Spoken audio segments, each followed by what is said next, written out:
J'ai vu quelqu'un que je connaissais frapper un jeune à la tête avec une machette.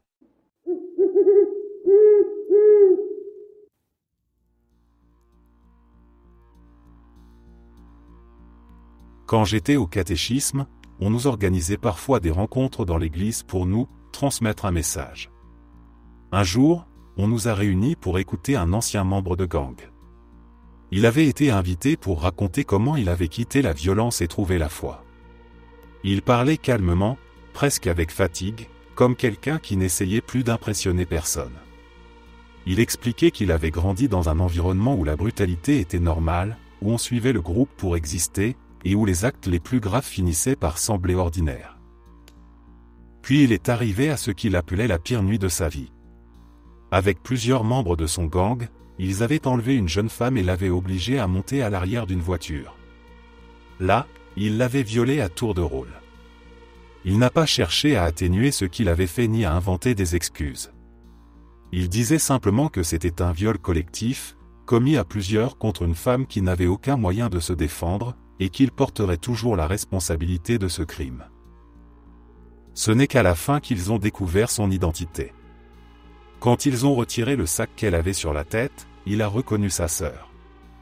Il racontait que tout s'était effondré d'un coup, l'image qu'il avait de lui-même, sa confiance dans le groupe, l'illusion que faire du mal aux autres n'avait pas de conséquences. Il avait quitté le gang immédiatement après et, selon lui, la religion l'avait aidé à survivre à ce qu'il avait fait. Le problème, c'est que beaucoup d'entre nous n'ont pas compris ce qu'on voulait nous faire retenir de cette histoire. Les adultes semblaient l'avoir organisée pour nous faire croire que, sans Dieu, on était destiné à devenir violent, comme si la foi était la seule barrière entre nous et le pire.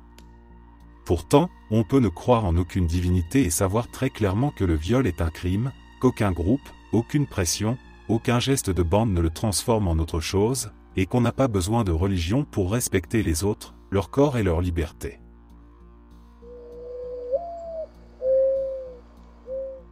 À 15-16 ans, je me suis encore plus impliqué dans des trucs liés au gang.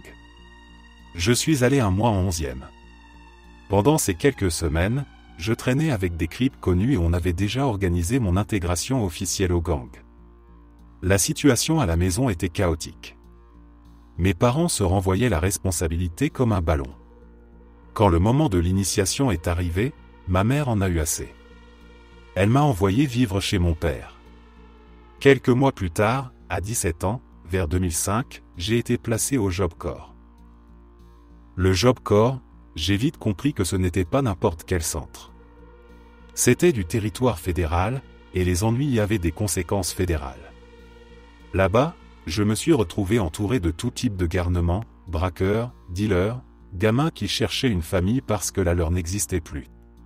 Par ma façon de parler, ma manière de me tenir, mes fréquentations, je suis devenu rapidement reconnu comme un creep aux yeux de ceux qui arrivaient au programme. Avec quelques autres, on a formé une sorte de chapitre inspiré du 5-2 Sauveur de Houston. J'étais l'un des acteurs principaux de ce mouvement local. Un soir, las des règles et des surveillants qui passaient leur temps à nous pointer du doigt, j'ai utilisé mes compétences pour forcer la porte d'une salle de classe fermée. Les gens se plaignaient d'être trop serrés ou de devoir rester éveillés, alors j'ai pris l'initiative de leur donner un espace pour traîner et dormir. Pour moi, c'était juste de la débrouille, une manière de s'organiser. Je n'avais pas prévu que deux filles verraient les choses autrement. Elles sont allées dénoncer la situation à un instructeur en un éclair. Quelques heures plus tard, je me retrouvais face à un officier et au responsable du Job Corps qui me parlait d'effractions et d'un tas d'accusations potentielles. On me menaçait de poursuites fédérales. Ma première réaction a été la colère, puis la peur. Mais je n'étais pas stupide. Avec un peu de roublardise et beaucoup de paroles bien placées, j'ai réussi à me tirer d'affaire pour cette fois-là. En sortant du bureau, j'étais furieux et humilié. J'ai fait savoir à tout le centre que je cherchais ces deux filles. Je voulais leur faire passer le message qu'on ne me dénonçait pas impunément. Elles ont quitté le campus et ne sont jamais revenues ce jour-là. Plus tard, j'ai appris qu'elles avaient rejoint l'armée. Pour moi, c'était la meilleure issue possible. Qu'elles partent loin et qu'elles trouvent une autre route, ça m'a soulagé et agacé à la fois. Leur départ n'a rien réglé de mon sentiment d'être coincé entre respect et peur.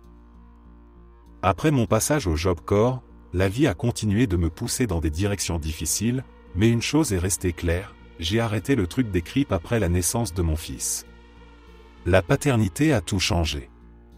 Je ne voulais pas transmettre ce monde-là à un gamin. J'ai quitté les codes, les rites, les bagarres et les faux-semblants. Depuis, je ne me suis plus retrouvé dans ce rôle. Je sais que le chemin pour s'en sortir n'est jamais simple, que certaines routes ferment des portes, mais j'ai choisi d'en ouvrir une autre pour mon enfant.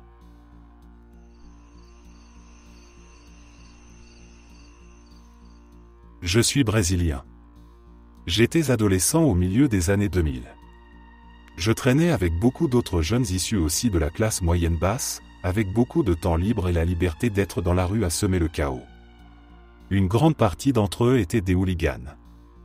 Au Brésil, les hooligans sont très communs dans les grandes villes avec de grands clubs de football, mais c'est un peu différent de l'Europe.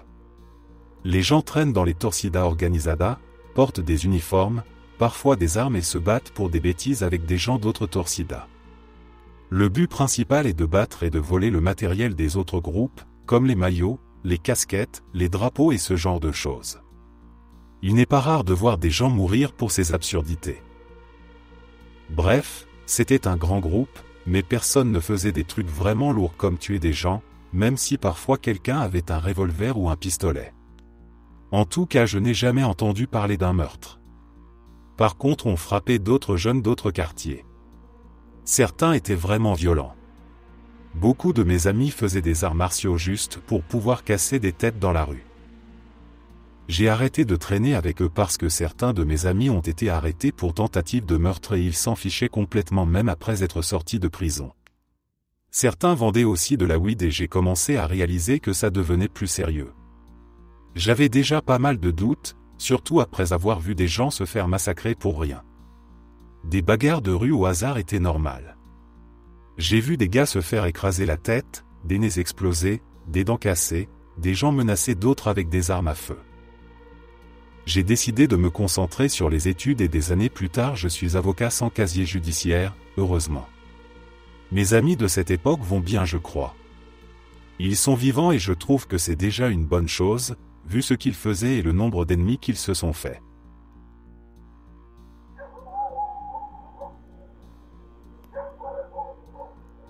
Adolescent punk, je traînais avec un groupe d'amis qui, progressivement, a basculé vers le néonazisme.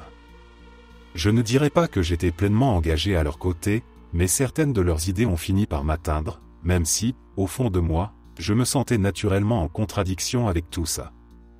La musique, les vestes en cuir, le besoin d'appartenir à un groupe me donnait un faux sentiment d'existence. Parfois, je répétais des slogans en riant, sans vraiment mesurer le poids des mots. Les choses ont dégénéré en bagarres de plus en plus larges.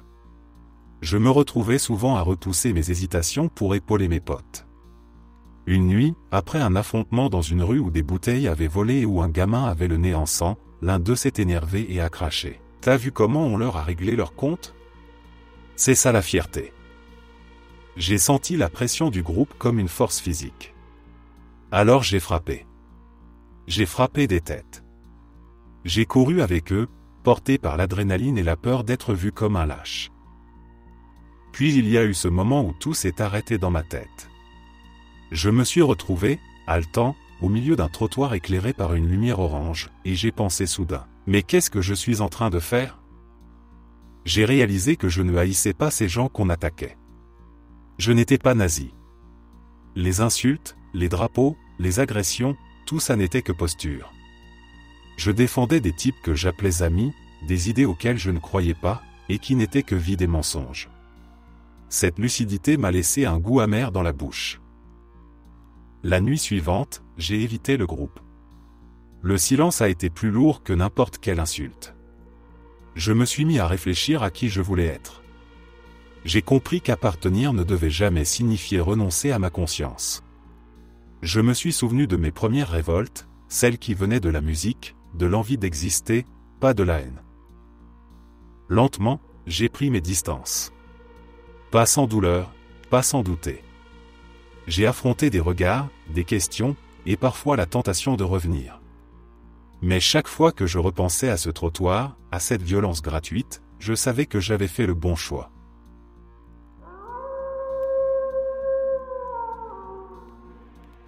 Je n'étais pas dans un gang mais j'ai commencé à vendre de la weed au lycée, puis de la coke à 17 ans.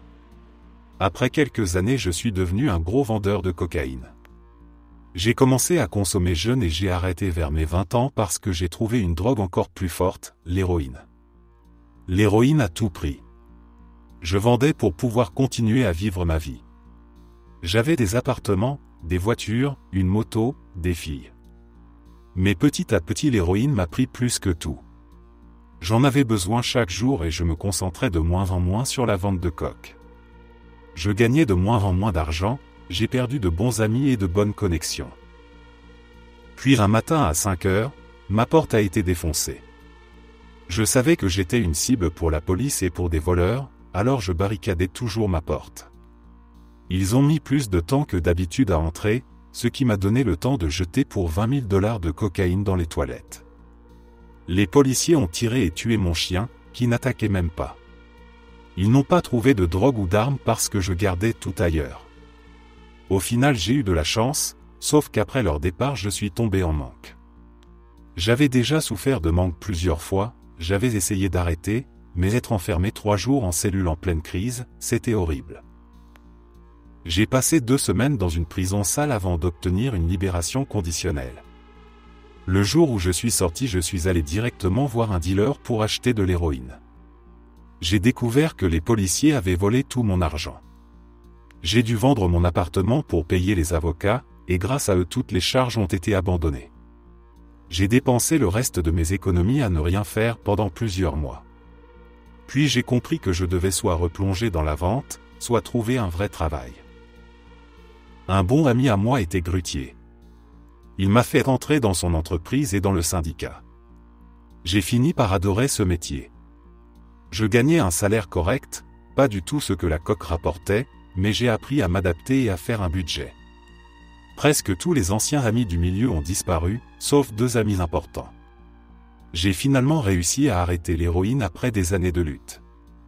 Aujourd'hui je suis contremaître, je gagne 120 000 $ par an et je suis heureux.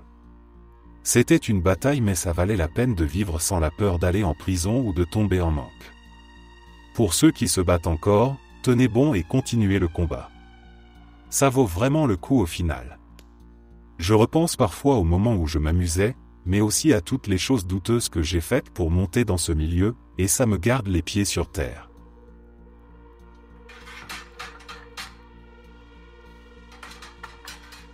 Je n'avais jamais été initié officiellement, mais en 6e j'ai déménagé dans une ville où la présence des gangs était forte. Là-bas, tout le monde connaissait quelqu'un, avait un cousin, un frère, un ami qui appartenait à un groupe.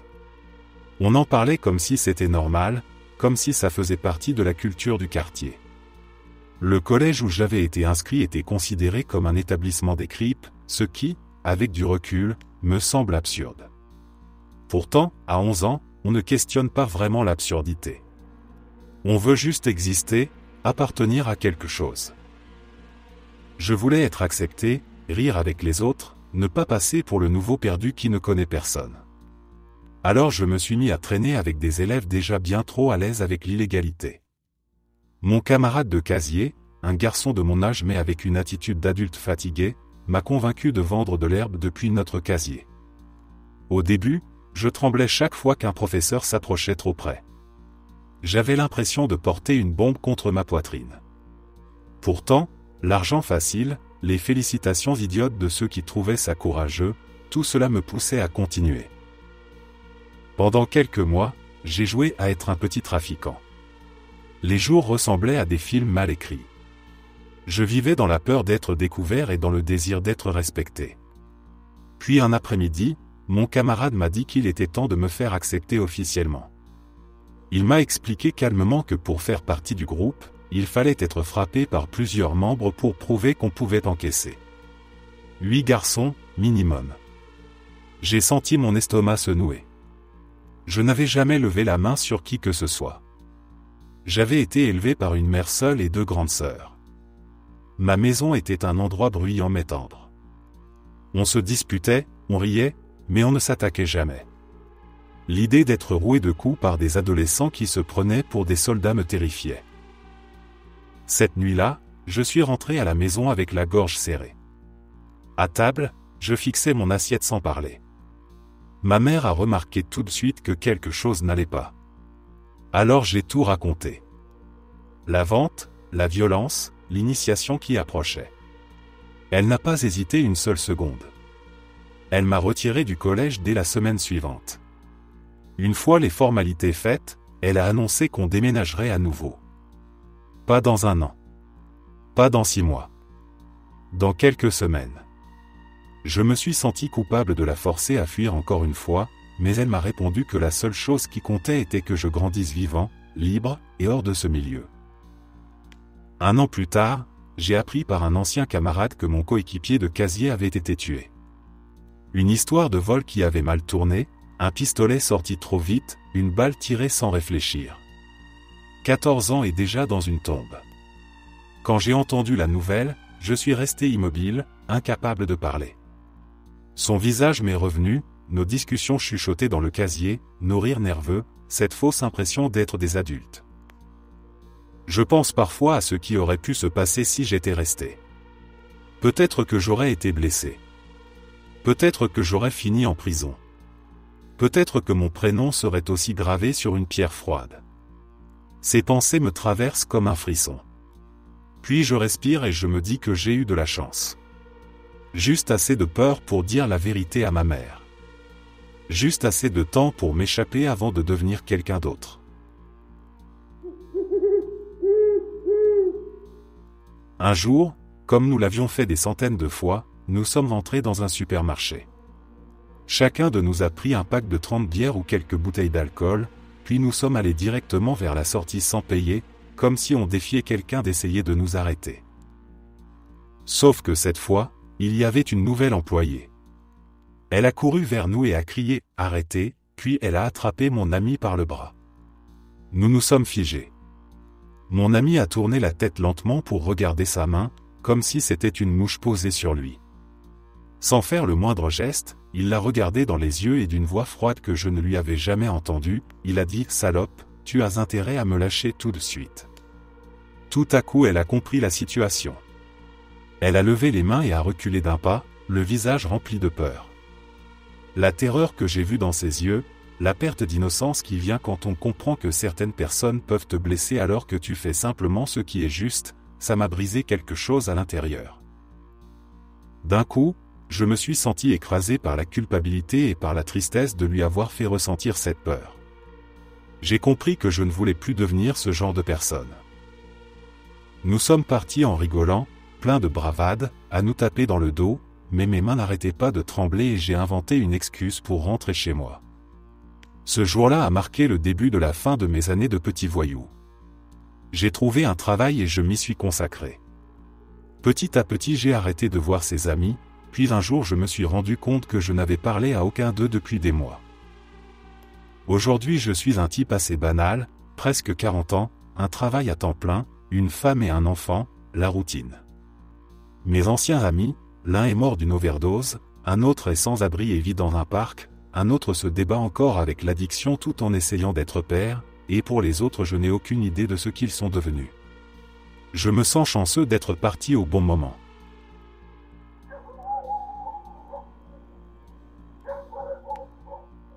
Avec l'âge, je me suis retrouvé à repenser à tout ce que j'avais traversé.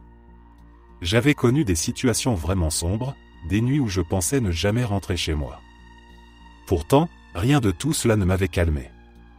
À l'époque, j'étais jeune, plein de rage, persuadé que le monde entier voulait me provoquer. Quand quelqu'un s'en prenait à moi, mon premier réflexe n'était jamais de me dire qu'il fallait arrêter ou changer de vie. Ma réaction était toujours la même, rendre les coups, faire plus mal que ce qu'on m'avait fait, prouver que je n'avais peur de personne. Cette logique avait guidé chacun de mes choix. Je marchais en ville comme si chaque regard était une menace. Je suis resté comme ça jusqu'à environ 21 ans.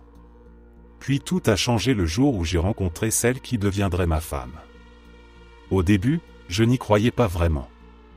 Elle venait d'un autre monde, avec des rêves différents. Quand elle parlait, ces mots semblaient venir d'un endroit plus calme, où les gens ne vivaient pas constamment sur le fil du rasoir. Elle m'a montré qu'il existait une vie où le danger n'était pas un décor permanent. Je me souviens d'une soirée au bord de l'eau, assis sur un banc avec elle, et d'un silence confortable que je n'avais jamais connu. Je me suis dit soudain que je voulais voir ce genre de moment se répéter. Je voulais vieillir sans craindre le lendemain. Ce fut mon premier pas pour sortir du chaos. Aujourd'hui, je travaille dans la mode, pour une marque de niveau moyen à New York. J'entre dans des studios éclairés, je discute tissus, couleurs, défilés.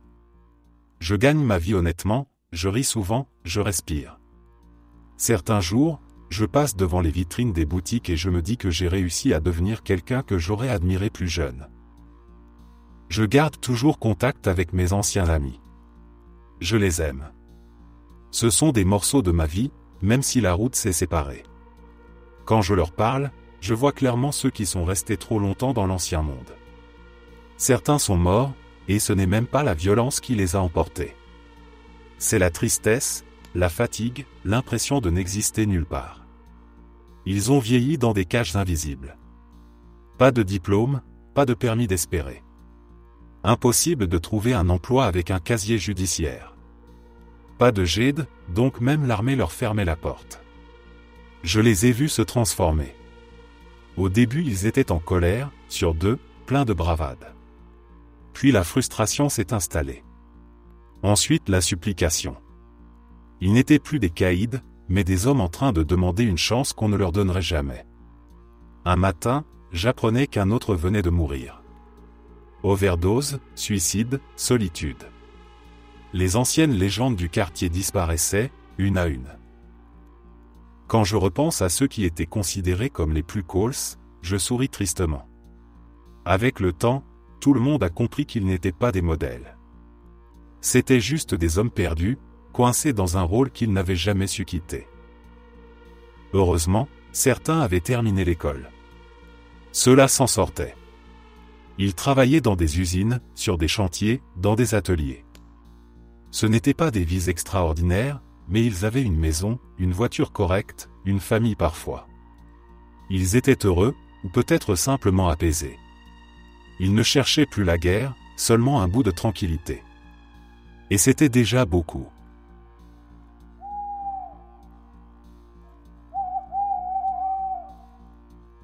Quelques petites choses. J'avais trop vieilli pour ces conneries, je me suis engagé dans l'armée et j'ai réalisé, heureusement pas trop tard, que presque tirer sur un enfoiré pour avoir insulté mon pote n'était pas dans mon intérêt à long terme.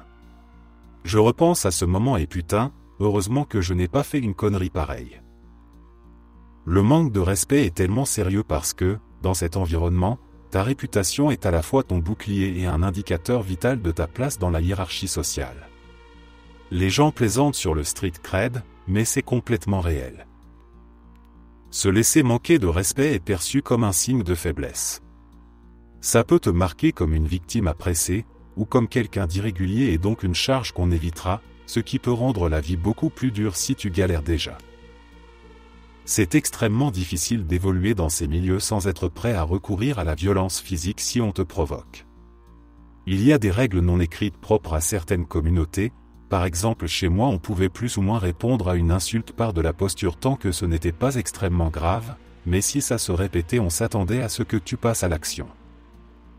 En fait, c'était un système assez correct parce qu'il permettait des interactions tendues où aucune des deux parties ne perdait la face, ce qui est important puisque la plupart du temps aucune des deux ne veut vraiment se battre et préfère désamorcer la situation sans violence physique tant que ça se fait avec la réputation intacte. Un autre avantage, c'est que ça permettait aux deux parties d'évaluer leur degré d'engagement pour sauver la face. Ça paraît absurde, mais ce genre de choses est réellement important. Sans période d'observation initiale, les gens ont souvent tendance à passer directement au plus haut niveau de force qu'ils acceptent. J'ai connu les deux situations, et évolué dans un environnement où tu sais que si tu bouscules quelqu'un ou marches sur ses chaussures il pourrait légitimement te tuer est indescriptiblement stressant. Ça rend aussi la volonté de faire la violence d'autant plus cruciale, parce que tu es effectivement toujours dans un jeu et si on sait que tu es assez violent, le nombre de personnes prêtes à te mettre en danger chute drastiquement. Si tout le quartier sait que tu tuerais quelqu'un pour des conneries, les seules personnes qui t'emmerderont au quotidien sont d'autres gens prêts à tuer pour des conneries, et ils sont relativement peu nombreux.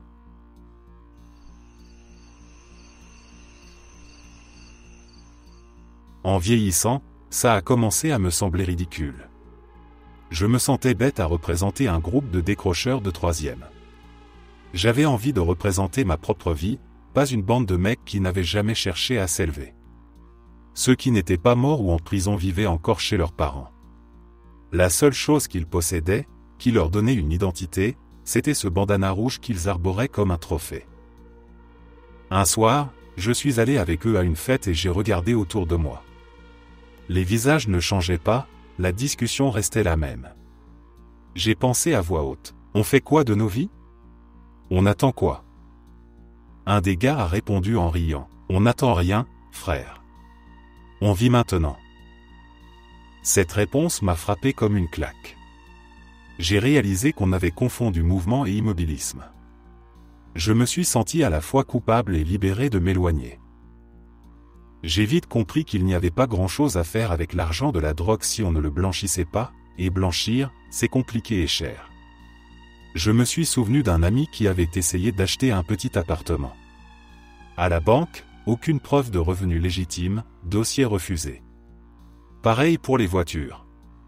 Un type qui gagne sa vie comme revendeur de bas étage ne peut pas se pointer chez un concessionnaire avec un sac de billets et repartir tranquillement. Les vendeurs et les banques posent des questions, examinent les papiers, et tout éclate. Alors on restait cantonné à des bagnoles d'occasion qu'on achète en liquide, des épaves qui claquent et qui consomment plus d'espoir que d'essence. Avec tout cet argent liquide qu'on ne pouvait pas investir, on dépensait tout en frénésie. Je revois la scène, soirée qui part en vrille, montagne de pilules et de poudre sur une table, fille qui rit à moitié, garçon qui tente d'acheter de la joie pour une nuit. Un de mes anciens camarades conduisait une voiture pourrie, revenait dormir chez sa mère à 3 heures du matin et racontait fièrement ses récits de virée. Je pensais, c'est un cercle sans issue. On a l'argent pour se détruire, mais pas le moyen d'acheter une maison, une stabilité, une vie. C'est là que j'ai décidé de ne plus jouer ce rôle. Je voulais autre chose. Alors j'ai commencé, lentement et en silence, à tracer ma propre route, loin du bandana rouge.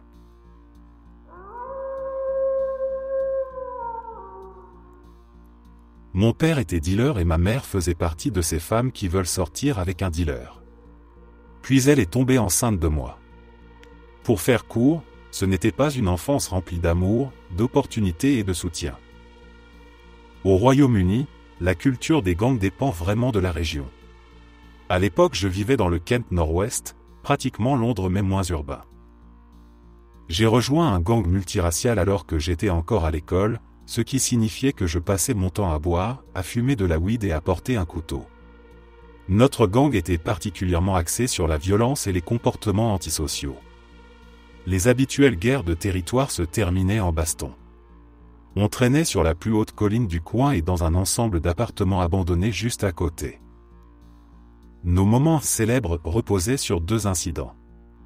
Le premier, c'était l'incendie criminel des appartements abandonnés, qui sont partis en fumée. La rumeur disait que c'était l'un des nôtres qui, voyant que le gang se désintégrait, avait décidé de tout brûler. Le deuxième, c'est quand ils ont envoyé les policiers anti-émeutes pour nous gérer. L'intervention des anti-émeutes a marqué le début de la fin. Ce soir-là, absolument tout le monde était monté sur la colline pour faire la fête, 100 de personnes. On buvait tous, puis tout à coup 4 fourgons de police arrivent en bas et commencent à monter avec les boucliers. J'ai attrapé un pote complètement ivre et je suis parti avec ceux qui avaient encore un avenir, mais la police fouillait les rues pour nous trouver. Avec mon pote, on s'est caché dans le jardin de quelqu'un pendant presque toute l'intervention. J'ai appris qu'au final, un des membres qui montait en grade avait décidé de mener la moitié du groupe en ville en disant qu'il ne pouvait pas nous arrêter vu qu'on n'avait rien fait. Tu devines la suite, ils se sont tous fait arrêter et entasser dans les fourgons pour trouble à l'ordre public. Plus tard, le gang est devenu tellement grand qu'on était des parias dans la communauté, sans parler de la cible de tous les gangs voisins. Entre les bagarres, les coups et quelques coups de couteau non létaux dans le derrière ou avec de petites lames, on s'en sortait presque bien. Aucun de nous n'était assez stupide, comme les gamins de maintenant, pour sortir des machettes et risquer un meurtre. Et ça, c'est sans parler de la vraie menace, les rivalités internes. Les grands gangs ne sont généralement pas assez futés pour rester organisés et centralisés. On n'était pas différents. On avait 10 types qui prétendaient être chefs et tu n'avais pas ton mot à dire. Tu étais automatiquement affilié. Tout est parti en vrille quand un chef a ramené un groupe de Londres et qu'un autre chef a ramené des types d'un gang encore plus violent pour le soutenir. On était à 2 doigts d'exploser et de devenir plusieurs nouveaux gangs distincts. Puis l'incendie criminel a eu lieu dans les appartements abandonnés, et là la police en a eu marre et a installé des patrouilles permanentes sur notre territoire. Au final, le petit gang auquel j'appartenais était attaqué quotidiennement et je n'avais jamais pris autant de coups de ma vie. Et je les méritais. J'aurais fait pareil à leur place. Finalement on s'est fait discret, on a mis une énorme distance entre nous et nos gangs cousins, ce qui a calmé nos anciens ennemis, et on a pu simplement marcher dans nos propres rues sans se faire agresser. Puis chacun a continué sa vie. Je suis retourné vivre longtemps en Écosse, je me suis marié, j'ai fait des études, puis je suis revenu. Heureusement, personne ne me reconnaît.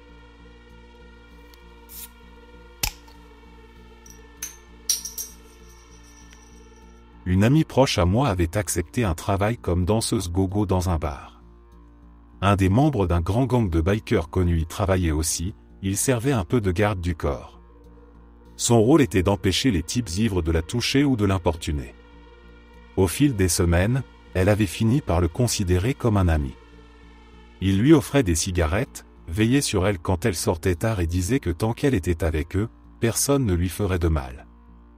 Elle se sentait protégée par des hommes dangereux, mais attentionnés avec elle. Un jour, une des filles du bar lui parla d'un autre travail dans un endroit qu'ils appelaient la maison. En réalité, c'était un donjon privé où les clients venaient chercher des séances dominatrices. On lui expliqua que ce n'était pas illégal, qu'elle garderait le contrôle, et qu'à nouveau des membres du gang seraient présents pour la protéger. Elle accepta, curieuse de cette ambiance sulfureuse. Elle aimait l'adrénaline, les regards prudents des clients, l'impression de faire partie de leur cercle. Elle racontait parfois en riant qu'elle avait l'impression de vivre un film avec des hors-la-loi qui la prenaient sous leurs ailes. Mais plus elle entrait dans leur monde, plus elle sentait la frontière bouger. On lui mit d'abord la pression pour faire des jeux sexuels légers. Les clients demandaient des faveurs qu'on ne lui avait jamais mentionnées. Elle finit par céder à des gestes qu'elle n'aurait jamais imaginés au début. Quand elle comprit qu'ils insistaient de plus en plus, qu'ils lui rappelaient qu'ils l'avaient toujours protégée, elle commença à avoir peur. Elle s'est mise à dormir mal, persuadée qu'un jour on exigerait qu'elle aille plus loin, qu'elle ne pourrait pas dire non. Une nuit, au bar qui servait aussi de repère au gang, elle était sortie fumer et avait voulu emprunter un couloir à l'arrière pour récupérer sa veste. En ouvrant une porte, elle vit une scène qu'elle ne pourra jamais oublier. 2 hommes du gang étaient en train de violer une fille qu'elle connaissait, une danseuse plus jeune, presque une enfant à côté d'eux. Sans réfléchir, mon amie entra en criant. Elle croyait encore qu'elle avait de la valeur à leurs yeux, qu'ils l'écouteraient si elle exigeait qu'ils arrêtent. Les hommes se retournèrent, surpris, puis furieux. L'un d'eux la frappa au visage, l'autre la jeta au sol. Elle pesa peut-être 50 kilos, et en quelques secondes elle n'était plus qu'une poupée écrasée sous leurs coups.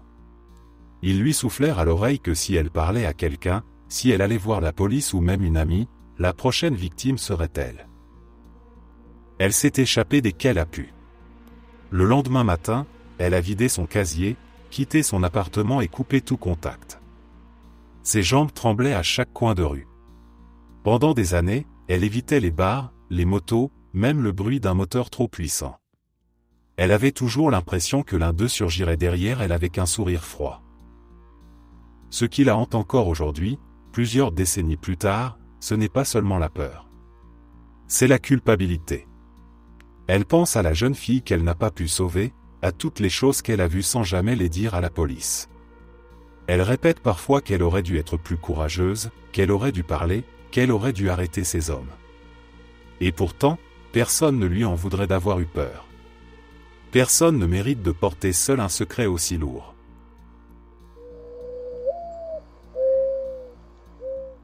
J'étais dans un gang de jeunes motards. Même dire motard est presque réducteur.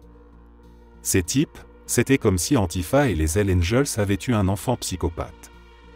Ils étaient complètement cinglés, avec leurs motos assourdissantes qui tournaient dans un quartier urbain dense et des guerres de territoire avec d'autres gangs presque 2 fois par mois. Je ne faisais pas grand-chose de leur délire de gang, à part traîner avec eux. Ils allaient dans la même école que moi. Beaucoup me considéraient comme l'un des leurs, alors que je n'avais pas de moto et que je ne savais absolument pas conduire. Un jour, pendant que je traînais avec eux, leur QG qui était une vieille école abandonnée a été attaqué par un gang rival. Ils ont complètement perdu les pédales. Dans mon pays, personne ne possède réellement d'armes à feu. Alors on utilisait ce qu'on avait sous la main. Couteau de cuisine, machette, batte de baseball modifiée, et une pièce de vélo entourée d'un bout de tissu. Comme je n'étais pas officiellement membre, mes amis m'ont dit de rester en arrière et de ne pas m'approcher des fenêtres parce que les autres balançaient des pierres. Quelques minutes ont passé et je n'ai pas pu m'empêcher de jeter un œil à ce qui se passait. Mauvaise idée. J'ai vu quelqu'un que je connaissais frapper un jeune à la tête avec une machette et un autre corps au sol avec l'engin de vélo entouré de tissu planté dans son visage. On est rentré immédiatement après. Cette scène m'a marqué pour de bon. On s'est revus quelques fois après, mais heureusement tout ça est arrivé quelques mois avant mon diplôme de fin de lycée et j'ai réussi à couper les ponts avec pratiquement tout le monde.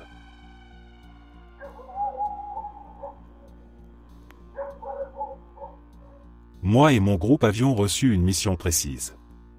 Nous devions protéger la fille du chef contre les gangs ennemis. C'était une responsabilité énorme, car tout le monde savait quelle était la personne la plus précieuse pour lui. Un seul membre de notre groupe avait le droit de rencontrer le patron directement. Je vais l'appeler B. Il est entré chez le chef pendant que nous gardions l'extérieur. Il devait revenir rapidement, mais les minutes passaient et rien ne se produisait. L'air était lourd, on sentait que quelque chose n'allait pas. Un de nos amis, un nouveau dans le gang, que je vais appeler G, a décidé d'aller vérifier. On l'a vu s'éloigner dans la ruelle sombre et, encore une fois, le silence s'est installé. On attendait, tendu, la main sur nos armes, sans savoir si on devait fuir ou résister. Puis d'un coup la porte a explosé vers l'extérieur et la fille du chef, G et B ont couru vers nous, paniqués. On n'avait jamais vu B perdre son calme. Son visage était blanc, ses mains tremblaient. B nous a dit que le chef avait essayé de tuer sa propre fille. Il avait appris qu'elle donnait des informations à la police et qu'elle représentait un danger pour l'organisation. G et B avaient décidé de la sauver, mais en faisant cela ils devenaient des traîtres. Ils savaient que la sentence serait fatale. G nous a prévenus. Si nous partions avec eux, nous serions condamnés aussi. Des primes seraient posées sur nos têtes et d'autres membres du gang nous poursuivraient. Il y a eu un silence. On entendait nos respirations comme des cris. C'est le plus musclé du groupe qui a parlé le premier. Il a dit qu'il ne laisserait pas une fille se faire exécuter comme un chien. Il a décidé de partir avec eux. Puis le plus optimiste du groupe les a suivis, en disant que la loyauté ne voulait rien dire si elle servait à protéger un monstre. Ils ont commencé à courir dans les rues sombres, sans savoir où aller. Il restait seulement moi et mon ami. Je lui ai dit qu'on était fou de penser survivre à une trahison. Je lui ai demandé de rester, de ne pas abandonner. Il m'a regardé sans dire un mot. Il a serré sa mâchoire et il les a rejoints.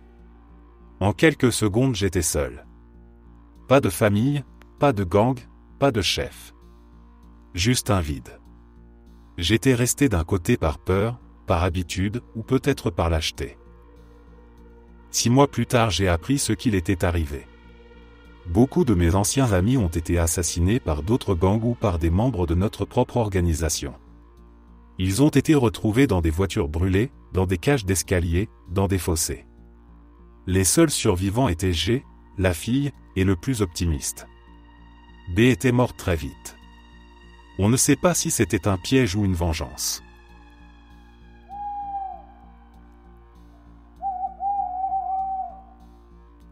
Ma mère a rejoint le gang des Bloods. À l'école on me harcelait et je ne me défendais pas. Elle a appris la situation par des amis et d'autres membres de la famille qui allaient dans la même école que moi. Elle voulait être un genre de grosse fournisseuse de drogue. Quelqu'un lui devait de l'argent. J'étais en train de faire mes devoirs quand elle est venue me chercher la première fois.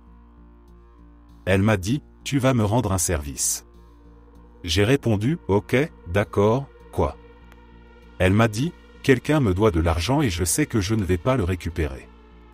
Tu dois me ramener mon argent. » J'ai essayé de lui demander, « Comment est-ce que je vais le récupérer si tu sais que tu ne l'auras pas ?» Mais elle m'a coupé la parole et a dit, « Trouve un moyen et ne reviens pas tant que tu ne l'as pas, et fais passer mes salutations. » J'ai dit, « D'accord, et je suis parti. » J'avais environ 13 ou 14 ans. Je suis parti et je ne suis pas revenu pendant 1 jour et demi, en vrai, de la fin des cours jusqu'à minuit le lendemain. J'étais fatigué et affamé. Je pensais que ma mère m'avait mis à la porte, mais je ne comprenais pas ce qu'elle voulait vraiment dire. À mon insu, elle avait envoyé 2 membres du gang pour savoir où j'étais et s'assurer que je ferais ce qu'elle demandait. Je m'étais assis dans une ruelle quand ils sont venus me chercher. Ils m'ont demandé si j'avais fait ce que ma mère avait demandé. J'ai répondu comment faire ça? Je leur ai dit que j'avais faim et que je ne savais pas où aller, que ma mère m'avait foutu dehors. Ils ont dit, non, ce n'est pas ce qu'elle a dit.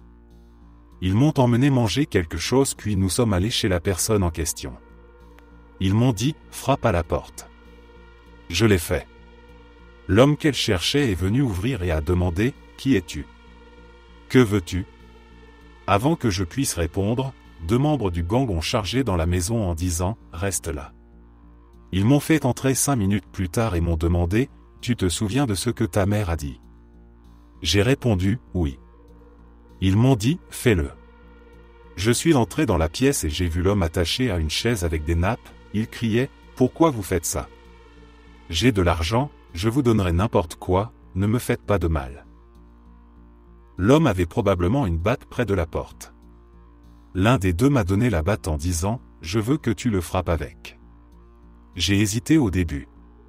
Les gangsters qui m'avaient ordonné de le frapper m'ont attrapé le bras et ont fait le mouvement avec la batte pendant qu'elle était encore dans mes mains. Nous lui avons frappé le tibia, l'homme a crié de douleur. Son cri m'a fait sursauter. Ce membre du gang m'a dit, fais l'autre côté et si tu ne le fais pas correctement, je te ferai la même chose. J'étais confus qu'il me menace ainsi alors que nous étions de la famille. J'ai dit, tu ne me ferais pas ça, si? Le second membre a sorti un pistolet et a dit, si tu ne fais pas ça, je le tue et on dira que c'est toi.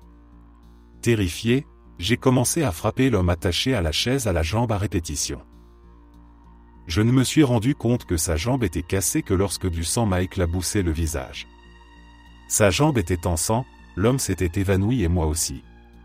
Je me suis réveillé dans mon lit, tremblant de peur d'être découvert. J'ai vomi plusieurs fois. Je n'avais jamais fait quelque chose comme ça auparavant. Je ne sais pas ce qu'il est advenu de cet homme ensuite. J'ai compris que ma mère était dangereuse. Je suis parti et je suis allé chez un autre membre de la famille.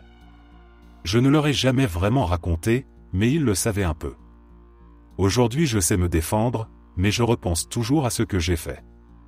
Ça ne te quitte jamais vraiment.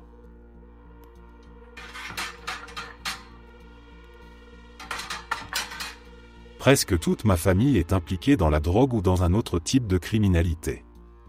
Dans ma famille proche il y a mon père, mon frère, ma sœur, ma belle-mère, 2 de mes grands-pères, ma grand-mère, 2 cousins, 2 tantes et 2 oncles. C'était comme une entreprise familiale. Je travaillais pour mon père, celui qui dirigeait tout et organisait chaque détail. J'ai commencé à 14 ans et je suis resté dedans jusqu'à mes 21 ans. C'était étrange parce que j'ai toujours détesté ce monde-là.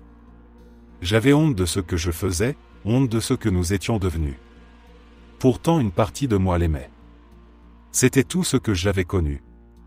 C'était la seule chose qui donnait du sens à mes journées. Quand toute ta famille vit de ça, tu as l'impression que c'est normal, que tu n'as pas de choix. Tu finis par vivre pour ça, même si ça te détruit. J'ai fini par arrêter. On commençait à me demander des choses de plus en plus graves et j'étais maltraité presque tous les jours. Il y a un moment où ton corps dit stop. Quand j'ai refusé de faire ce qu'ils voulaient, ils se sont retournés contre moi en un éclair. C'était comme si je n'avais jamais existé. Je vivais dans une planque dans le Massachusetts tandis que gérais l'opération principale plusieurs heures plus au nord. Ils sont venus, ont pris ma clé et m'ont jeté dehors. Ils ont vidé ma chambre, jeté quasiment toutes mes affaires. Ils m'ont laissé 2 sacs poubelles de vêtements sur le bord de la route, comme si j'étais un déchet. Ils ont aussi coupé mes relations avec mes amis. Ils ont payé certains avec de la drogue pour qu'ils ne me parlent plus. Mon père a même obligé l'un de mes meilleurs amis à signer un papier lui interdisant de me contacter. Puis ils ont souillé mon nom auprès du reste de la famille. Au final, j'ai été complètement effacé. Pas un appel, pas un message, rien. Comme si je n'avais jamais fait partie de leur sang. Quand ils ont appris que j'essayais de monter ma propre petite opération avec un ami, la situation a tourné encore pire. Mon père a mis une prime sur ma tête. Il a payé plusieurs de mes anciens amis avec 4 livres d'herbe pour me braquer avec une arme et me voler 21 000 $. À cet instant, j'ai compris que je n'avais plus de famille dans ce monde-là. J'ai compris que ceux que j'avais essayé de protéger étaient prêts à me tuer pour un peu d'argent. J'ai dû partir, couper tous les liens, disparaître de leur vie comme eux avaient disparu de la mienne.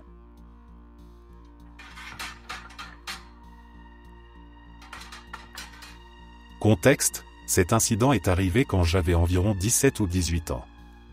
Un jour, mon ami, un pote normal, pas membre de gang, m'appelle pour sortir et s'amuser. Il était environ 5 ou 6 heures du soir. Au début, on ne savait pas quoi faire, on venait juste de finir le lycée et on avait plein de temps devant nous sans rien à faire. Donc on roulait en moto partout dans la ville, on regardait les filles et on traînait. Au bout d'une heure à faire ça, je reçois un appel d'un autre ami, l'ami membre du gang. Il demande ce que je fais. Je réponds rien, on se balade, on mate des filles et on passe le temps. Il dit ok, si tu es libre alors viens à telle adresse et on traîne tous ensemble. C'est là que j'ai fait une erreur. Je ne lui ai pas demandé ce qu'il faisait là. J'ai juste dit j'arrive dans 15 minutes. Comme tu t'en doutes, ça a viré au chaos. Quand on est arrivé en moto, la scène ressemblait à une fusillade de film Bollywood. Il y avait une voie ferrée au milieu. D'un côté il y avait mon ami avec environ 50 membres de son gang. De l'autre il y avait un gang rival avec à peu près autant de personnes. On n'a pas compris tout de suite que c'était un gang ennemi. On pensait juste que c'était des gens qui attendaient que le train passe. On était là, tranquille et content, en pensant qu'on allait passer une bonne soirée, fumer des clopes, boire des bières et rigoler. On va voir notre ami, on se serre la main, on raconte des blagues nulles, et tout à coup j'entends un énorme bruit derrière moi. Je me retourne et je vois mon ami sortir un pistolet de sa ceinture et viser l'autre côté. Eux faisaient pareil. C'était comme un film de cow-boy. Les deux groupes se regardaient, se jaugeaient, puis une seconde plus tard ça a commencé à tirer. Et nous, on était au milieu, désarmés, en train d'essayer de sauver nos peaux pendant que les deux gangs tiraient sans se soucier de qui allait mourir. Je me cache derrière une voiture pendant que mon pote est par terre quelque part. Après une trentaine de secondes, leurs armes sont vides. Heureusement personne n'a été touché. Étonnamment, ils visaient tous très mal, la distance n'était même pas de 50 mètres. Mais là je vois qu'ils rechargent. Ils vont recommencer. Quoi ? Je regarde mon ami qui est venu avec moi. Il est étendu sur le ballast près des rails. Je lui crie. Il me regarde et comprend qu'on doit partir tout de suite. C'était beaucoup trop dangereux pour nous. On court jusqu'à la moto et on se casse. Le lendemain l'histoire était dans les infos partout dans la ville. Ils étaient vraiment mauvais tireurs parce que personne n'a été blessé. Environ 20 personnes ont été arrêtées, y compris mon ami. Et des mois plus tard j'ai appris qu'il m'avait appelé et invité là-bas parce qu'il voulait que je l'aide à sortir de prison s'il se faisait arrêter. J'avais des connexions dans ma famille parce que mon grand-père et mon oncle étaient respectivement maires et hauts fonctionnaires de la ville. Évidemment et heureusement, je n'ai pas eu à l'aider parce que je me suis enfui et j'ai compris qu'il valait mieux rester loin de tout ça et me concentrer sur mes études.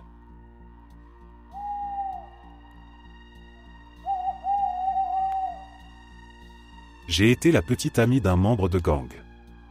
Peu de gens parlent de ce que cela représente pour nous, celles qui gravitent autour sans vraiment en faire partie mais qui finissent piégées tout autant. On ne comprend pas tout de suite dans quoi on met les pieds. Au début, on ne pose pas de questions. On voit l'argent, les fêtes, les soirées, parfois la drogue, et on se dit qu'il n'y a rien de grave. On se persuade que c'est juste un mode de vie un peu risqué, rien de plus. Puis on découvre la vérité. On comprend que les billets viennent d'endroits sombres, que les regards qu'il jette autour de lui ne sont pas de la paranoïa mais de la peur réelle. À ce moment-là, on a deux choix. Fuir ou rester. La plupart restent, parce qu'elles n'ont encore eu aucun problème, parce qu'elles aiment les cadeaux, les sensations, la fausse impression d'être protégées. Moi aussi je suis resté. Je servais surtout de couverture. C'était toujours mon nom qui apparaissait sur les papiers, toujours moi qu'on voyait porter les sacs, faire les dépôts, rencontrer les gens pendant que lui restait dans la voiture. Je pensais que c'était par confiance, que c'était ça l'amour, être son soutien, son appui. Mais la vérité, c'est qu'il m'utilisait. Il m'aimait seulement parce que ma présence compliquait le travail de la police. J'étais un bouclier avec un visage qu'il disait aimer. Je suis tombé bas. La drogue m'a avalé. J'étais tellement dépendante que j'aurais fait n'importe quoi pour en avoir. J'en suis arrivé à coucher avec ses amis juste pour obtenir un peu de poudre. Ce n'était plus de la loyauté ni de l'amour, c'était de la survie dans un monde où personne ne se souciait de moi autrement que pour ce que je pouvais offrir. Quand j'ai compris jusqu'où j'étais tombé, j'ai tout quitté. J'ai supprimé tous les numéros, bloqué tout le monde, disparu d'Internet. Pendant des mois je ne suis presque pas sorti de chez moi. J'avais peur de tout. Peur qu'il me retrouve, peur de replonger, peur de moi-même aussi. Il m'avait isolé si bien que quand je suis parti, je n'avais plus rien. Plus d'amis, plus de repères, juste un silence qui faisait mal.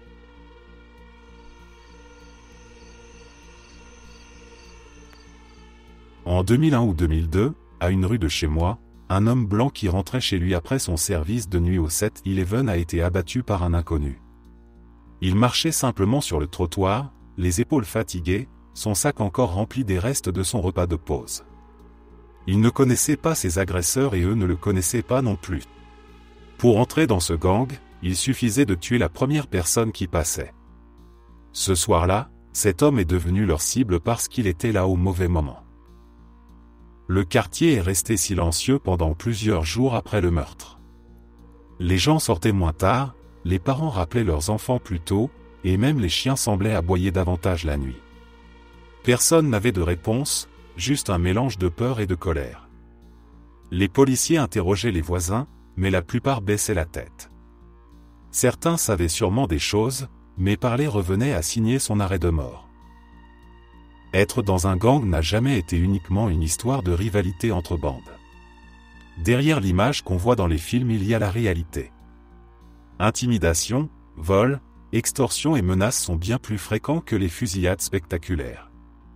La plupart des membres passent leur journée à chercher des victimes faciles, des gens qui n'auront pas la force ou les moyens de se défendre. Quand quelqu'un accepte de tuer un inconnu, il montre qu'il est prêt à dépasser toutes les limites. Ce n'est pas seulement un test de loyauté, c'est aussi un piège. Dès cet instant, il ne peut plus revenir en arrière.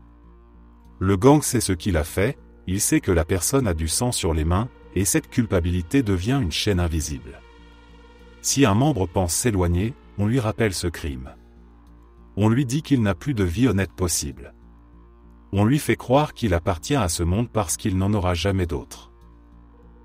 Chaque fois que je passe près de l'endroit où cet homme a perdu la vie, je pense à son trajet banal, à la clé qu'il s'apprêtait peut-être à glisser dans la serrure, au projet qu'il avait pour le lendemain. Il ne connaissait pas son assassin, mais ce geste a marqué tout le quartier. Pendant longtemps, les voisins ont allumé une petite bougie près du trottoir. Une manière silencieuse de rappeler que la violence de rue détruit bien plus que des ennemis. Elle détruit des familles, des foyers, et parfois des inconnus qui n'avaient rien demandé.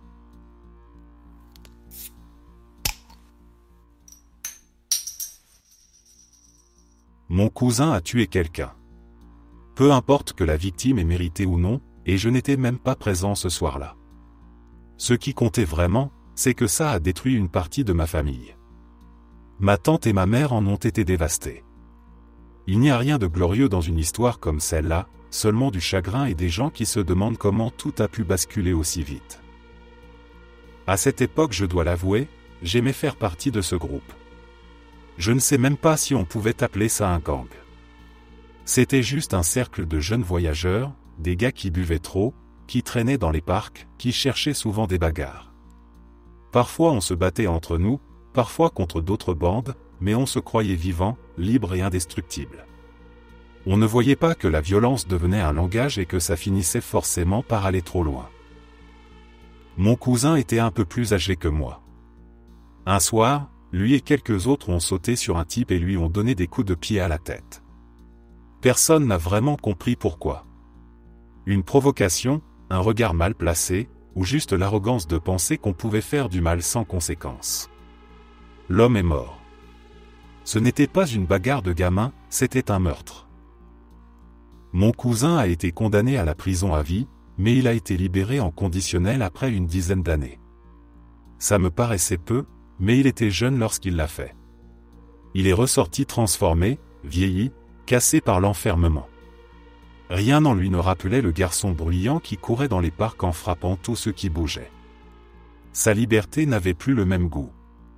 On aurait dit qu'il portait un poids invisible qu'il ne pourra jamais déposer. Pendant que les années passaient, j'ai vu le destin des autres. Beaucoup de mes anciens amis ne sont plus là. Pas à cause de la police ou des bagarres, mais à cause des routes.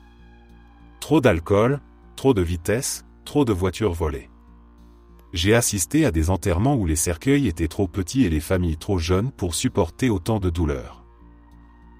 Moi je suis resté à l'école. Je ne sais même pas pourquoi au début, peut-être par instinct, peut-être parce que j'avais peur de finir comme eux. J'ai eu mon diplôme, puis je suis allé à l'université. Parfois quand je rentre dans ma ville et que je croise les vieux chemins où on traînait, je me dis que j'ai simplement eu la chance de prendre une autre route. Certains disent qu'on choisit qui on devient. D'autres disent que la vie décide pour nous.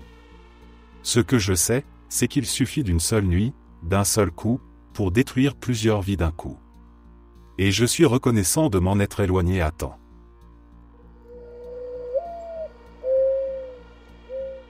Nous étions 7 gamins paumés, pauvres, sans repère. On vendait de la drogue et on braquait des dealers pour se payer à manger et un peu d'argent de fête. Chaque week-end on se défonçait à la bière et à la coke, on sortait en boîte, on riait fort pour faire croire qu'on était heureux. Vers la fin de la nuit ça dégénérait toujours. On cassait des vitrines, on taguait des murs, puis on finissait dans une maison qui n'était pas la nôtre, en train de frapper quelqu'un et de lui voler ce qu'il avait. De la drogue, des téléphones, des bijoux, tout ce qui pouvait se revendre. On se croyait invincible parce qu'on se déplaçait en groupe, mais en réalité on avait juste peur d'être seul. Puis les choses ont changé. La coke est devenue une habitude pour certains, presque un besoin. D'autres se sont mis au meth et leurs visages ont commencé à fondre, leurs yeux devenaient creux, leur nuit était remplacée par des jours sans fin. Certains parlaient de devenir rappeur, producteur, de faire de la musique et de sortir du quartier grâce à un micro. On rêvait beaucoup mais on agissait peu. C'est à ce moment que la vie a frappé à ma porte. Ma mère a été diagnostiquée d'un cancer et le mot maladie a écrasé tout ce que je croyais important. J'ai compris que si je ne changeais pas, j'allais finir en prison ou dans une tombe, et elle aurait personne pour s'occuper d'elle. Il me fallait un vrai revenu, payer des factures, acheter de quoi remplir le frigo. J'ai dû grandir en accéléré. Braquer des dealers ne payait pas les traitements et j'ai réalisé que je n'étais pas fait pour ce monde-là. Au fond, j'avais toujours eu peur de devenir comme ceux qu'on volait. Alors j'ai pris mes distances. D'abord un jour sans les voir, puis une semaine, puis un mois. J'ai arrêté la coke, l'alcool lourd, les nuits trop longues. J'ai trouvé du travail sur les toits, un métier dur mais honnête, et petit à petit je me suis sorti de ce cercle. À force de silence et d'absence, j'étais déjà parti sans même l'annoncer. Mon meilleur ami, celui avec qui j'avais grandi, ne l'a pas accepté. Pour lui j'étais un lâche, quelqu'un qui abandonnait sa famille de rue. Il m'a insulté, m'a traité de traître et de faible. Il n'a jamais compris que je ne fuyais pas par peur, mais parce que je voulais vivre. Je lui ai souhaité de trouver sa sortie lui aussi.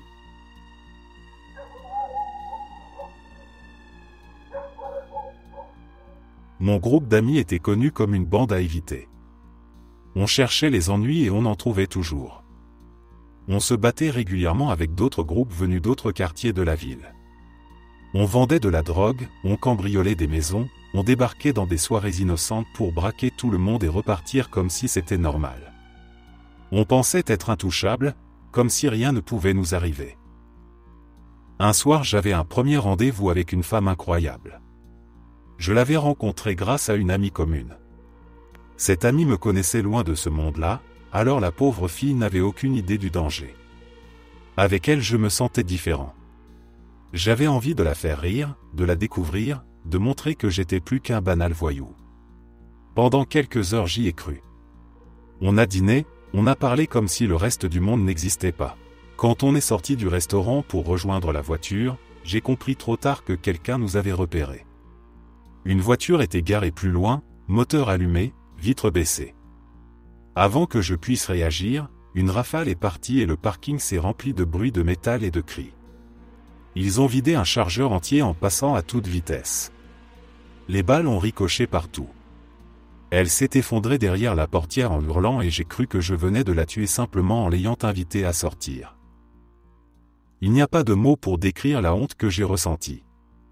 Comment expliquer à une femme douce et innocente qu'une voiture pleine de types venait de tirer parce que j'étais là? Comment lui dire qu'elle aurait pu mourir à cause de ma vie minable? Je me suis senti minuscule. Elle tremblait, les larmes coulaient sur son visage, et tout ce que j'avais à offrir était une excuse pathétique. Cette nuit-là m'a brisé. J'ai compris que je n'étais pas dangereux seulement pour moi, mais pour n'importe qui se trouvait près de moi. Je pouvais détruire la vie de quelqu'un qui n'avait rien demandé. Quelques semaines plus tard, j'ai quitté la ville. J'ai coupé les ponts avec tout le monde. J'ai mis mon énergie dans des choses positives, dans un travail honnête, dans une vie simple où personne n'avait besoin de se cacher derrière des voitures. Je ne sais pas si elle m'a pardonné, mais ce n'est pas le plus important. Ce qui compte, c'est que je ne suis plus cet homme-là. J'ai avancé un jour à la fois et j'ai construit une vie où personne autour de moi n'a à craindre des balles ou des représailles.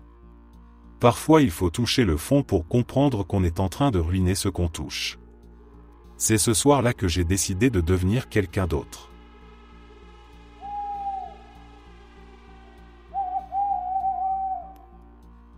J'ai été entraîné dans un gang skinhead à la fin des années 90 parce que j'ai grandi dans un endroit où les blancs étaient une petite minorité. À peine 15% du quartier. Quand tu étais un gamin blanc tout seul, tu devenais une cible facile pour certains gangs hispaniques. À cet âge-là, on cherche à survivre plus qu'à comprendre. On m'a répété que je devais choisir entre rejoindre quelqu'un ou me faire détruire. Alors j'ai suivi ceux qui me tendaient la main, même si c'était la mauvaise. Les discours ont fait le reste. On me parlait de solidarité blanche, de menaces contre notre communauté, de guerre raciale. À force d'entendre ces mots, j'ai fini par y croire. Je me suis rasé la tête, j'ai accepté les idées, et petit à petit j'ai commencé à ressembler à ceux que je n'aurais jamais imaginé devenir. On se sentait fort à 20, alignés sur un trottoir, persuadés d'être les gardiens d'une cause importante. Aujourd'hui je sais que ce n'était que de la manipulation, mais à l'époque je n'avais pas le recul. Puis la réalité m'a frappé. On prétendait défendre notre peuple, mais on vendait de la dope aux mêmes gamins blancs qu'on prétendait protéger. On se battait pour un territoire qu'on recouvrait de tags et de détritus. On détruisait notre propre environnement sans réfléchir. On parlait de fierté, mais on vivait comme des parasites. Le soir, en rentrant chez moi, je commençais à voir les contradictions. On se disait courageux, mais la vérité c'est qu'on était juste enragé et perdu. La désillusion est arrivée par étapes. Une bagarre trop violente, un ami parti en prison, un autre qui n'a jamais quitté la chaise roulante après une fusillade. Un jour, on a passé des heures à cogner un gars qui n'avait absolument rien à voir avec nos histoires. Je l'ai vu au sol, tremblant, suppliant, et j'ai compris que tout ce que j'appelais loyauté n'était que haine gratuite. C'est ce jour-là que j'ai su que je devais sortir. Je suis parti sans bruit. Je me suis éloigné des réunions, j'ai arrêté d'aller aux fêtes, j'ai changé de quartier, j'ai coupé les cheveux, brûlé les vêtements qui portaient les symboles du groupe. J'avais encore la haine dans la tête parce que ces idées s'installent comme du poison lent. On ne s'en débarrasse pas du jour au lendemain. Pendant quelques années, j'ai gardé des réflexes, des peurs, des préjugés. Même sans le gang, j'avais encore le gang dans la tête. C'est l'armée qui a fini de me désintoxiquer. Là-bas, j'ai dormi dans la même caserne que des Noirs, des Hispaniques, des Asiatiques, des Blancs, des gens qui ne parlaient même pas anglais sans accent. On courait ensemble, on tombait ensemble, on se relevait ensemble. Quand une balle siffle, tu t'en fiches de la couleur de la main qui te tire hors de la ligne de tir. Ce qui compte, c'est que cette main ne te lâche pas. J'ai compris que la vraie division n'était pas entre races, mais entre ceux qui ont tout et ceux qui se débrouillent pour survivre. Les hommes riches en costume, les banques, les politiciens qui utilisent la peur pour manipuler les pauvres, voilà les vrais prédateurs. Nous, on s'entretuait pour des illusions pendant que comptait leur argent.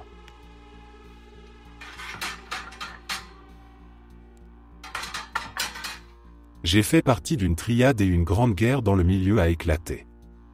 Tout s'est effondré en quelques semaines. Des amitiés construites depuis l'enfance ont été brisées, des liens de fraternité ont disparu dans le sang et dans des ordres absurdes donnés par des hommes qui ne savaient même plus pourquoi ils se battaient. Il n'y avait aucun bénéfice, aucune stratégie, seulement de la haine qui se propageait comme une maladie. Quelqu'un tirait sur quelqu'un d'autre, puis une revanche, puis une autre, et personne ne gagnait rien. Même les chefs perdaient le contrôle. Ce n'était pas pour ça que j'avais rejoint ce monde. J'étais jeune quand j'y suis entré. Je voulais juste protéger mes frères et sœurs, éviter que des types du quartier viennent nous menacer, empêcher que ma mère célibataire s'inquiète chaque fois qu'on mettait le pied dehors. Mon père était mort et j'essayais d'apprendre à reprendre sa petite entreprise.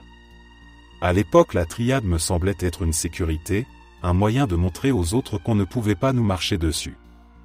Je n'étais pas là pour la gloire ni pour la violence, seulement pour que ma famille respire un peu. Quand la guerre a éclaté, j'ai compris que je n'avais plus ma place. Tout partait dans tous les sens. Les anciens se cachaient, les jeunes se prenaient pour des conquérants, chacun criait qu'il défendait l'honneur alors qu'il détruisait tout. Dans ce chaos, j'ai décidé de disparaître. Personne ne m'a cherché. Personne n'a remarqué que je ne revenais plus. C'était comme si le tumulte les avait rendus aveugles. Je suis parti sans bruit et je n'ai jamais regardé derrière moi. 14 ans ont passé. Aucun message, aucun appel, aucune reconnaissance, rien. C'est la plus belle conséquence de ma décision. J'ai pu vivre, travailler, respirer. J'ai pu être proche de ma famille sans avoir peur qu'un règlement de compte me rattrape. Parfois je croise des gens qui ont connu cette époque et ils ne voient rien en moi qui pourrait rappeler cet ancien monde. Et c'est mieux ainsi. J'ai appris que la force ne vient pas de ceux qui frappent le plus fort mais de ceux qui savent quand il faut partir. Parfois protéger sa famille, ce n'est pas se battre, c'est choisir la paix. Et c'est exactement ce que j'ai fait.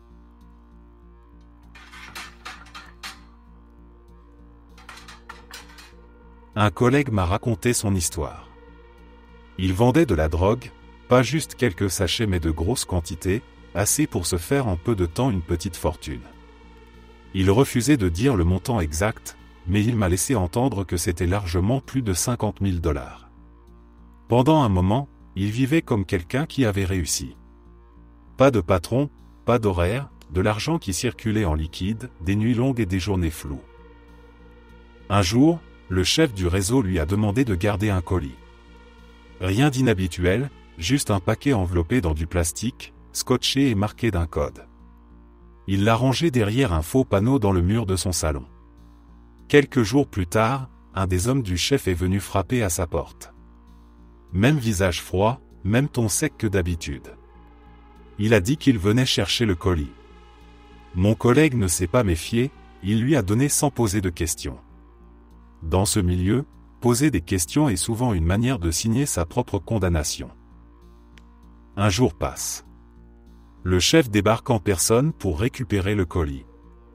Mon collègue lui explique calmement qu'il l'a déjà donné au type envoyé plus tôt. Le chef appelle l'homme en question Kinitu. Pas une hésitation dans sa voix. Il jure qu'il n'a jamais mis les pieds dans cette maison. C'était un piège bien préparé. Mon collègue raconte qu'il a compris à ce moment précis qu'il allait mourir ou disparaître. Ils se sont mis à deux pour le rouer de coups, avec une rage froide. À chaque réponse qu'il donnait, il frappait plus fort, persuadé qu'il cachait le paquet et qu'il essayait de les arnaquer. Puis ils ont fouillé chaque pièce de sa maison. Ils ont arraché le matelas, brisé des meubles, éventré les coussins, vidé les tiroirs. Ils pensaient trouver des liasses de billets parce que tout le monde savait qu'il gagnait bien. Ce qu'ils ignoraient, c'est qu'il avait anticipé ce genre de trahison. Une partie de l'argent était enterrée dans un terrain vague à plusieurs kilomètres. Le reste était caché dans des endroits que même lui avait du mal à mémoriser. Il croyait pouvoir s'en sortir avec quelques bleus et une maison en miettes. Il n'avait pas prévu de se réveiller à l'hôpital, branché à des machines qui bipaient à côté de son lit. Il avait 3 côtes cassées, un rein abîmé, la mâchoire fracturée. Les médecins lui ont dit qu'il avait eu de la chance d'être trouvé à temps. Il ne savait même pas qui l'avait amené là. Peut-être un voisin réveillé par le vacarme, peut-être quelqu'un qui avait eu pitié en le voyant inconscient. Quand il a rouvert les yeux, il a compris que tout ce qu'il possédait, tout ce qu'il avait accumulé, ne valait plus rien. Le chef le croyait menteur, le crony l'avait trahi, sa propre maison n'était plus un refuge. Il a quitté ce monde dès qu'il a pu se lever. Il a vendu sa voiture, changé de numéro, déménagé dans une autre ville et juré de ne plus jamais toucher à cette vie. Il dit parfois qu'il a survécu seulement parce que les types pensaient qu'il était déjà mort. Et qu'ils avaient tort de ne pas vérifier.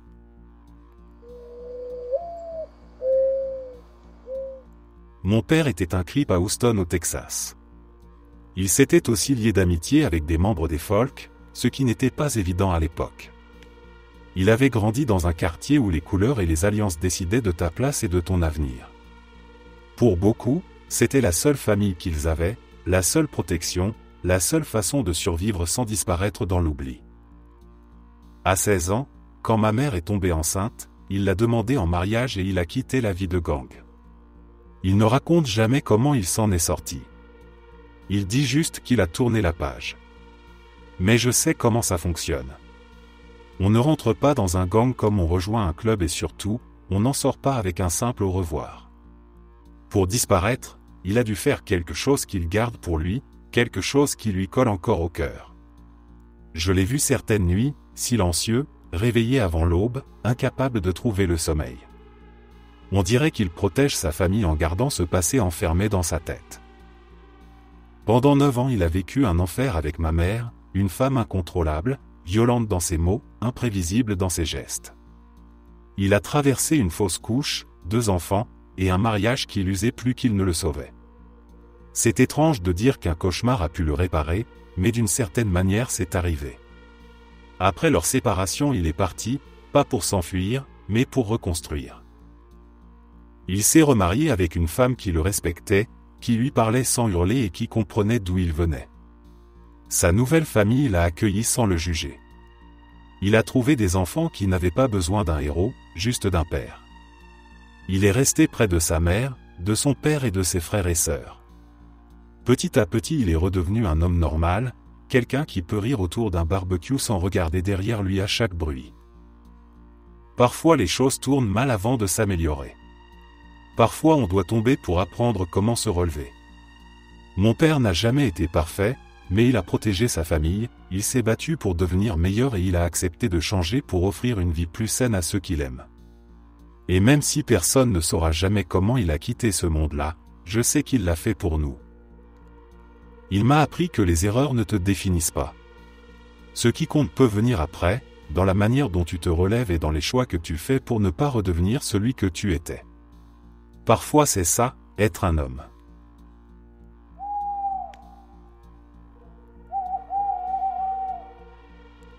On a grandi trop vite. Le groupe a grossi au point où on n'était plus 7 mais plus d'une centaine. Il y avait des branches dans des villes où je n'avais jamais mis les pieds. Les visages n'étaient plus ceux des gamins du quartier, ce n'étaient plus des copains avec qui partager un coup de neige et des histoires stupides. C'étaient des inconnus qui portaient nos couleurs et nos règles, et ils répondaient à mon nom parce que j'avais dit un jour comment faire. Je sentais le poids. Je gérais la paperasserie, je prenais des décisions pour des gens que je n'avais jamais rencontrés. De temps en temps je lisais des messages de gamins à l'autre bout du pays qui avaient besoin d'argent, d'armes, d'un plan, et je réalisais que je devenais responsable de vie qui ne m'appartenait pas.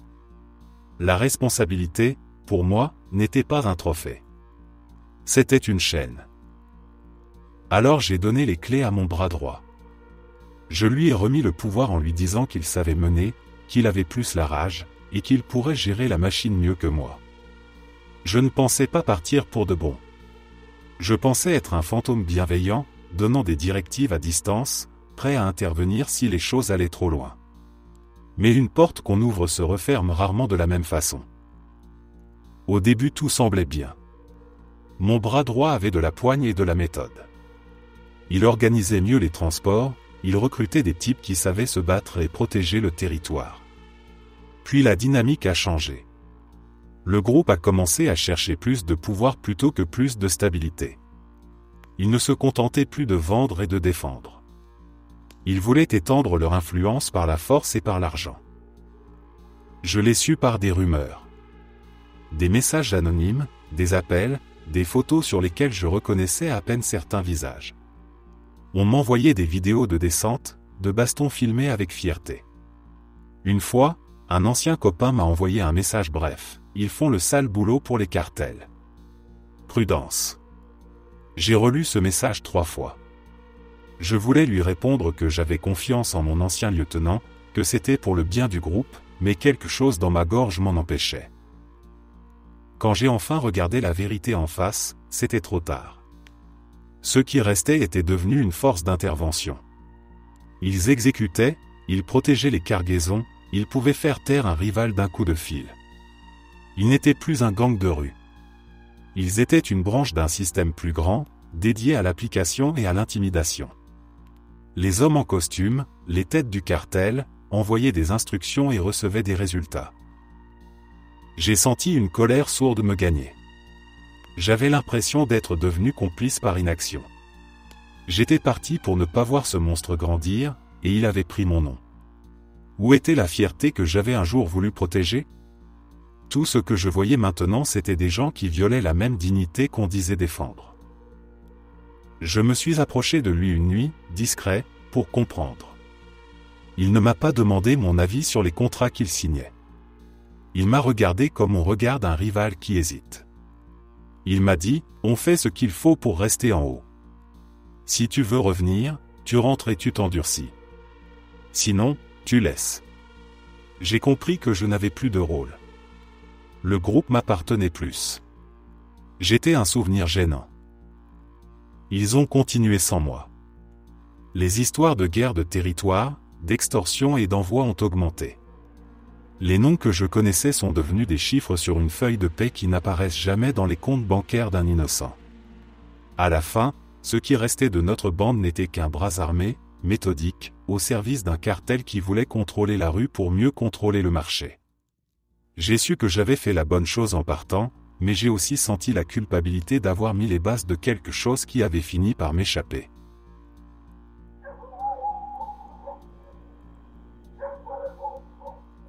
C'est mon frère qui m'a montré comment vivre cette vie-là. Je coupais de l'herbe quand j'avais 10 ans, et à 15 ans je savais déjà préparer la coque comme si j'avais toujours fait ça. C'est presque ironique.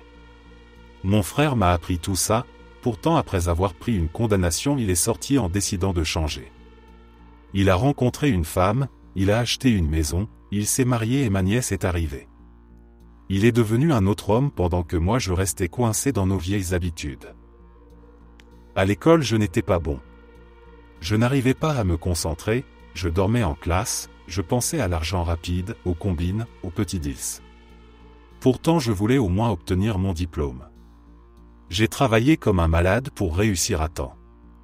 J'ai passé chaque été en cours pendant que les autres s'amusaient. Pendant mon année de seconde, je suivais 2 cours supplémentaires après l'école, tous les lundis, mardis et mercredis. Je rentrais le soir épuisé, mais je sentais que si je lâchais, je finirais exactement comme ceux qui ne sortent jamais de la rue. Je ne regrette pas ce que nous avons fait. À cette époque, on devait survivre et il n'y avait personne pour nous tendre la main. On a fait ce qu'on avait à faire pour rester debout, pour payer le loyer, pour mettre de la nourriture sur la table. Mais aujourd'hui, je sais que ce monde détruit plus de vies qu'il n'en sauve. Je ne veux jamais voir mon enfant, mes nièces ou mes neveux toucher à ça. Ils ne devraient jamais connaître le poids de ses choix, la peur des patrouilles, la paranoïa des arrestations, le sentiment que l'avenir n'existe pas. Parfois je regarde mon frère jouer avec sa fille dans leur salon et je me dis qu'on a réussi à s'en sortir, même si le chemin n'était pas propre. On a porté la rue sur nos épaules trop jeunes, mais on a donné une vie meilleure à ceux qui arrivent derrière. Et rien que pour ça, ça valait le combat.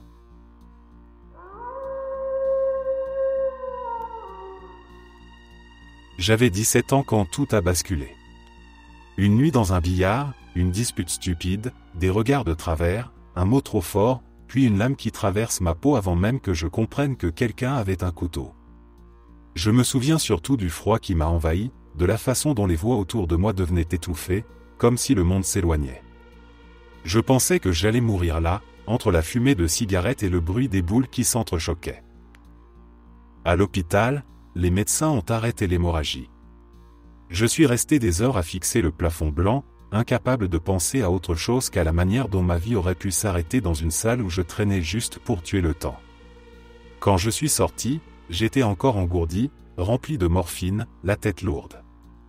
Mon ami qui conduisait ne parlait pas, il évitait de me regarder. Il avait l'air presque plus mal que moi. Sur le chemin du retour, dans le silence de la voiture, j'ai eu ce qu'on pourrait appeler un éclair de lucidité. Une pensée simple mais brutale. Je voulais sortir de ce monde. Je ne savais pas comment faire, je ne savais pas si j'en étais capable, mais je savais que si je restais, je finirais comme tous les autres. Mort, emprisonné ou invisible. La violence était tout ce que je connaissais, alors j'ai cherché une manière de l'utiliser autrement. Pas pour frapper, pas pour survivre dans la rue, mais pour me reconstruire. Des mois plus tard, après avoir tourné autour de l'idée, j'ai poussé la porte du bureau de recrutement du corps des marines des États-Unis. Le recruteur m'a observé longtemps, il a vu les cicatrices, les yeux fatigués, l'attitude de quelqu'un qui n'a jamais vraiment eu d'avenir devant lui. Il a simplement dit que si je voulais changer ma vie, ce serait difficile mais pas impossible. L'entraînement m'a brisé puis m'a reconstruit. Chaque matin je me levais sans savoir si je tiendrais la journée, mais personne ne m'a laissé tomber. Pour la première fois, la violence avait un cadre, une discipline, une raison. Ce n'était plus de la colère, c'était de la force maîtrisée. Le corps m'a sauvé. Il m'a donné une direction, un uniforme, des frères, une fierté. Je n'étais plus un gamin qui survivait, j'étais quelqu'un qui avançait.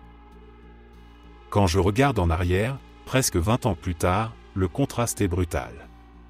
Dans le groupe avec lequel j'ai grandi, seuls 4 ont réussi à quitter cette vie et à devenir des gens honnêtes. 4 sur toute une génération de gamins. 12 ont été tués, souvent pour des dettes ridicules, un regard de travers, un quartier trop petit pour autant de violence. 3 aussi encore entre la liberté et la prison, incapables de sortir du cercle.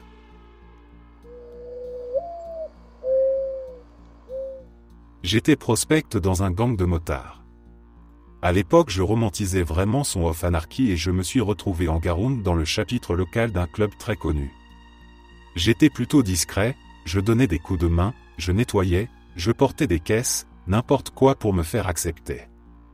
Au bout de quelques semaines, je les considérais comme des amis. Ils avaient l'air de gars normaux, certains avaient un bon métier, d'autres étaient diplômés. Les soirées étaient souvent violentes, il y avait toujours un type qui finissait avec la mâchoire cassée ou des dents en moins, mais je me disais que c'était leur manière de s'amuser et je regardais sans trop réfléchir. Quelques mois plus tard, on m'a proposé de devenir prospect. On m'a donné le cuir avec l'écusson et j'étais le plus heureux du monde. Je me sentais enfin intégré et j'avais l'impression d'appartenir à quelque chose de plus grand que moi. Le problème c'est qu'en entrant vraiment dans le club j'ai découvert ce qui se cachait derrière les sourires. Certains membres trafiquaient de petites armes, d'autres se défonçaient en cachette alors que les règles du club interdisaient formellement la drogue. Plus tu passais de temps avec eux, plus tu réalisais qu'ils vivaient dans le mensonge et que chacun protégeait ses petits secrets. J'ai continué à traîner avec eux. Je pensais encore que c'était mes potes et que tout ça n'était qu'un décor un peu sombre autour d'une vraie amitié.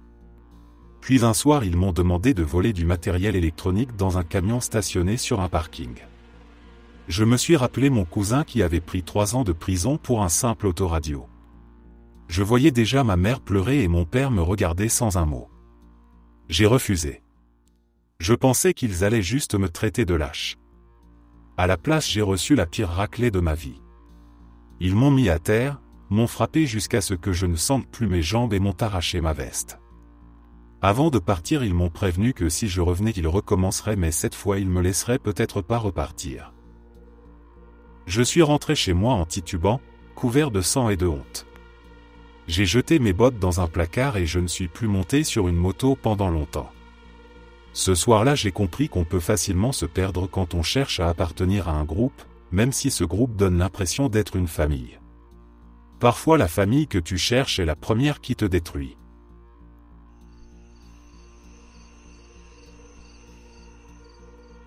J'avais commis un délit avec l'un de mes potes. J'avais 17 ans et lui en avait 18. On se croyait malin, invincible, comme si la police ne pouvait pas nous atteindre. On parlait de ces histoires entre nous avec un mélange d'adrénaline et d'orgueil. Le problème c'est qu'il s'est fait arrêter et moi non. Il a pris 5 ans de prison et il n'a jamais parlé de moi. Pas une seule fois.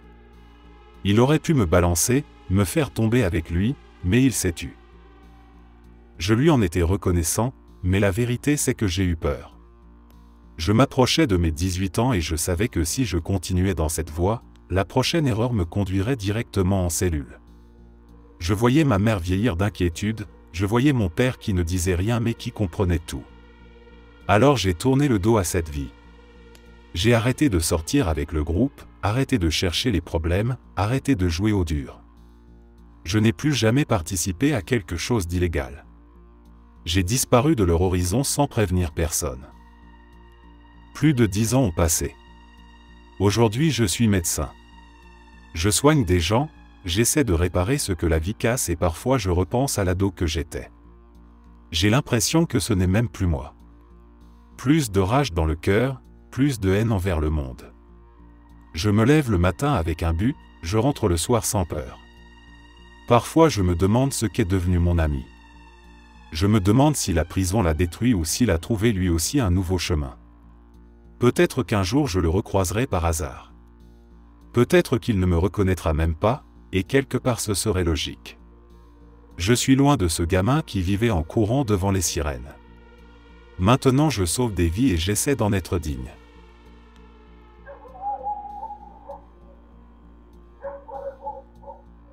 J'étais mule de drogue pour un petit gang du sud de la Californie quand j'étais gamin. J'avais 13 ans quand j'ai commencé. Ça a bien roulé pendant quelques semaines, prendre un sac à dos, traverser jusqu'à la ville d'Aix-en-Grave-Côté, me présenter chez quelqu'un en faisant le gamin qui va voir un pote et toucher $100 à chaque fois. Puis un jour, en route pour une livraison, 2 types m'attendent. Je ne les connaissais pas mais je me suis dit qu'il y avait peut-être eu un changement et qu'ils devaient me rejoindre à mi-chemin. J'ai eu un mauvais pressentiment mais je les ai suivis quand même, on est monté dans une voiture et on a filé jusqu'à une maison près de la plage où le gars que j'étais censé rencontrer était assis devant. On entre, tout a l'air normal, on me demande le sac, je le leur tends, ils l'ouvrent puis se mettent à tabasser le gars que je devais voir. J'ai flippé, j'ai eu terriblement peur et j'ai voulu courir mais j'étais incapable de bouger. Ils m'ont poussé hors de la maison, mis dans une voiture et laissé dans une ville pas très loin, sans que je comprenne ce qui venait d'arriver. Au final j'ai eu une sacrée veine, c'était un gang rival qui avait pigé le truc, ils ont pris la marchandise et m'ont épargné. Après ça, j'ai arrêté de me pointer pour aider ces gars. Je ne voulais pas me faire tabasser à mort pour ces conneries. Je me considère chanceux d'en être sorti complètement indemne. Merci d'être resté jusqu'à la fin. N'oubliez pas d'aimer la vidéo, de vous abonner et de partager vos propres histoires en commentaire. On se retrouve demain à la même heure devant ce feu.